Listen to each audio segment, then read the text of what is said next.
Le lundi 29 septembre, le New York Times a publié une allégation stupéfiante selon laquelle des hauts responsables de l'administration Trump intensifiaient leurs efforts pour évincer le dirigeant vénézuélien Nicolás Maduro. Le Times rapporte que Marco Rubio, secrétaire d'État et opposant au régime Maduro, dirige la campagne pour un changement de régime soutenu par le directeur de la CIA, John Ratcliffe, et Stephen Miller, chef de cabinet adjoint à la Maison-Blanche.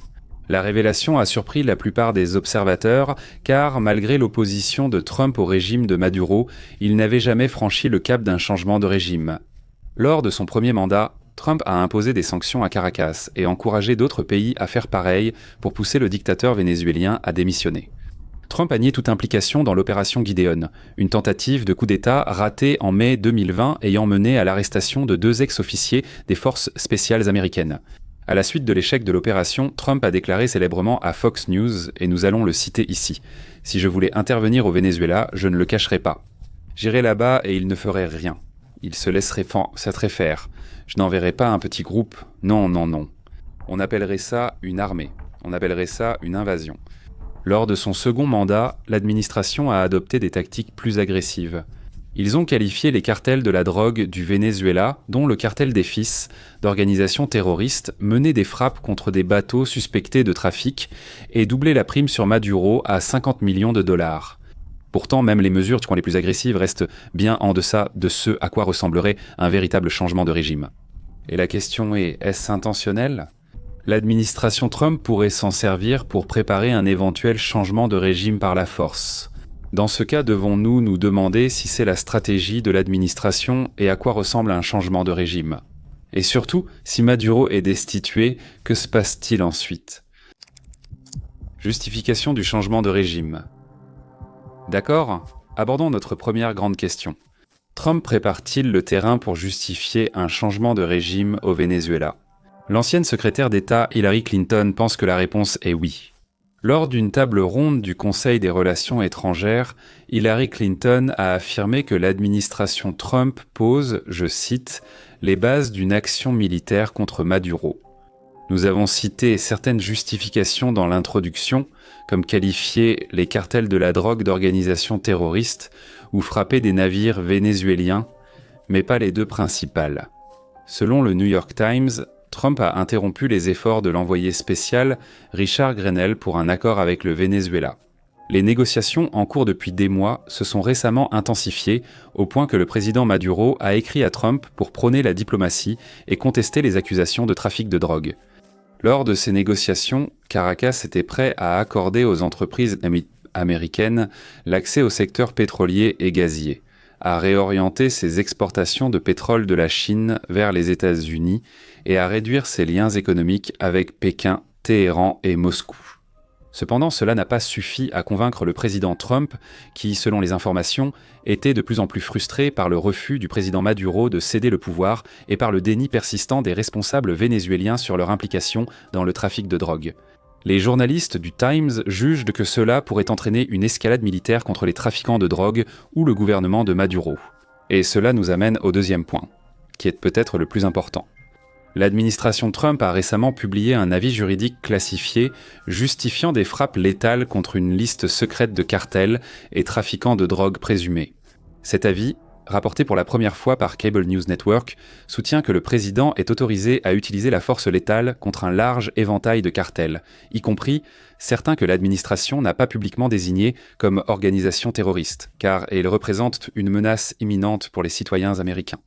Des experts juridiques estiment que cela semble permettre une guerre sans fin contre tous les cartels de la drogue.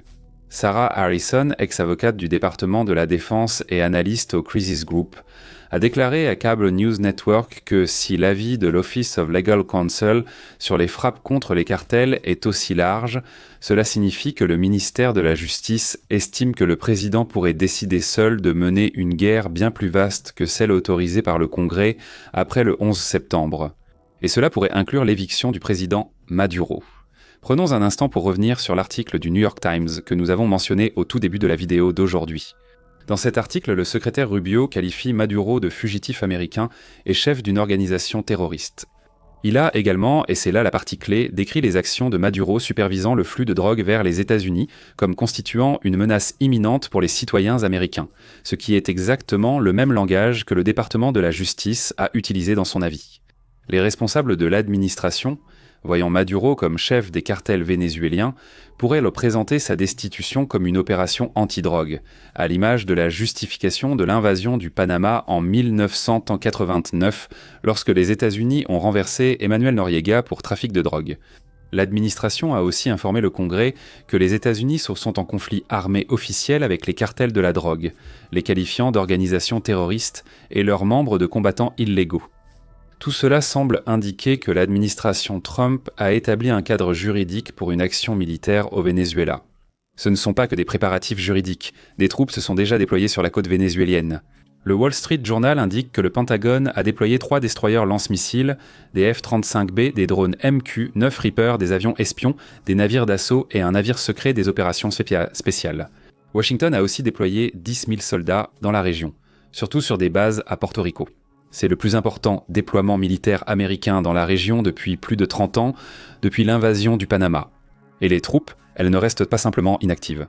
Alors que les frappes contre les bateaux ont attiré le plus d'attention, probablement parce qu'elles ont déjà fait plus de 20 morts, le déploiement a récemment mené un exercice qui est passé inaperçu auprès du public, mais qui donne des indices sur ce qui pourrait arriver ensuite.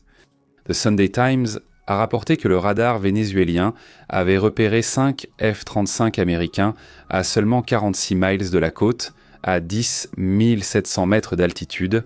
Le Times de Londres suggère qu'il pourrait s'agir d'une tentative pour évaluer l'emplacement et l'efficacité des systèmes de défense aérienne du Venezuela. Selon le Times, grâce à la guerre électronique du F-35, les pilotes américains auraient cartographié les batteries russes et radars chinois cachés sous les palmiers sur la côte vénézuélienne. Selon nous, cela pourrait être 2 choses. Soit le type précis de collecte de renseignements précédant une frappe militaire, soit une démonstration destinée à rappeler au gouvernement de Maduro ce qui attend au large de leur côte. Quelle que soit l'intention, Caracas a entendu le message haut et fort, et les réactions allaient de la peur à la défiance, voire à l'excitation. La défiance est venue des milieux habituels, l'armée et les politiciens alliés à Maduro. Après la détection des F-35, Vladimir Lopez, chef des forces armées nationales bolivariennes du Venezuela, a affirmé devant la foule que le Venezuela surveillait les États-Unis et refusait toute intimidation. Carmen Melendez, maire de Caracas, a repris ce message dans une interview avec The Guardian, affirmant que si les États-Unis osaient envahir, le peuple vénézuélien les attendrait. La crainte a été le mieux exprimée par des analystes qui peuvent s'exprimer librement sans avoir à suivre la ligne du parti. Phil Gunson, analyste à Caracas pour Crisis Group, a déclaré au Guardian que l'attaque de Washington contre l'Iran et l'absence de riposte de Téhéran avaient inquiété le gouvernement Maduro. L'enthousiasme vient de l'opposition, qui est désespérée de voir la fin des 12 années de règne autocratique de Maduro, durant lesquelles l'économie et la démocratie du Venezuela se sont effondrées, des millions de personnes sont tombées dans la pauvreté et des millions d'autres ont fui à l'étranger. La dirigeante de l'opposition et lauréate du prix Nobel Maria Corina Machado a affirmé au Sunday Times soutenir la stratégie du président Trump au Venezuela, la considérant comme la meilleure chance de renverser le dictateur. Cette mosaïque de réactions montre l'importance de la suite. D'où notre deuxième question majeure. À quoi ressemblerait concrètement un changement de régime ? Scénario d'intervention. Le changement de régime, surtout au XXIe siècle alors que de nombreux pays ont accès à des armes et des systèmes de défense avancés, est une tâche difficile. Difficile, mais pas impossible. La question n'est donc pas si Washington peut renverser Nicolás Maduro, mais jusqu'où il est prêt à intervenir pour y arriver. Examinons 2 scénarios possibles. D'abord, que se passerait-il si l'administration Trump envoyait des troupes sur le terrain ? Selon le Latin America Risk Report, l'un des principaux bulletins sur la politique et la sécurité régionale, c'est la voie la plus sûre pour garantir l'éviction de Maduro. C'est néanmoins le scénario le moins probable. Le rapport évalue à moins de 1% le risque d'une intervention militaire américaine majeure avec des troupes au Venezuela. En effet, le Venezuela est 2 fois plus grand que la Californie et, d'après l'Institut international d'études stratégiques, possède 123 000 soldats, 220 000 miliciens et 8 000 réservistes. Malgré son impopularité due à sa gestion économique, Maduro conserve le soutien de l'armée en offrant aux hauts responsables des contrats d'État lucratifs et un accès privilégié au pétrole.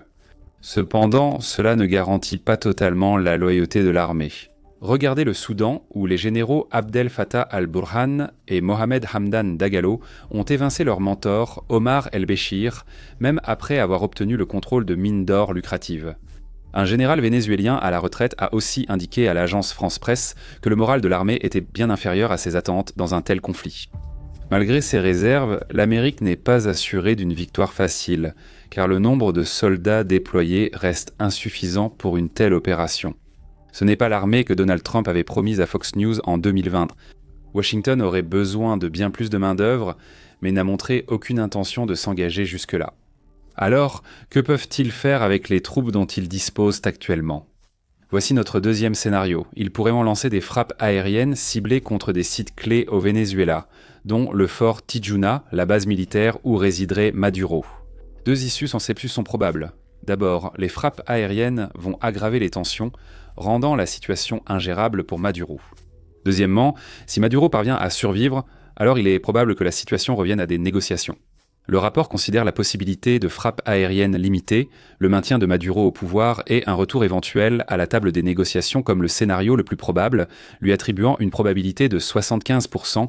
Nous devons aussi considérer la réaction internationale si l'administration Trump cherchait à renverser Maduro par la force. Plus précisément, si un pays intervenait pour le sauver. Au niveau régional, bien que les alliés de Maduro aient dénoncé les déploiements militaires américains comme illégaux et déstabilisants, aucun d'entre eux, ne peut tenir tête à Washington. Le principal allié régional de Caracas est Cuba.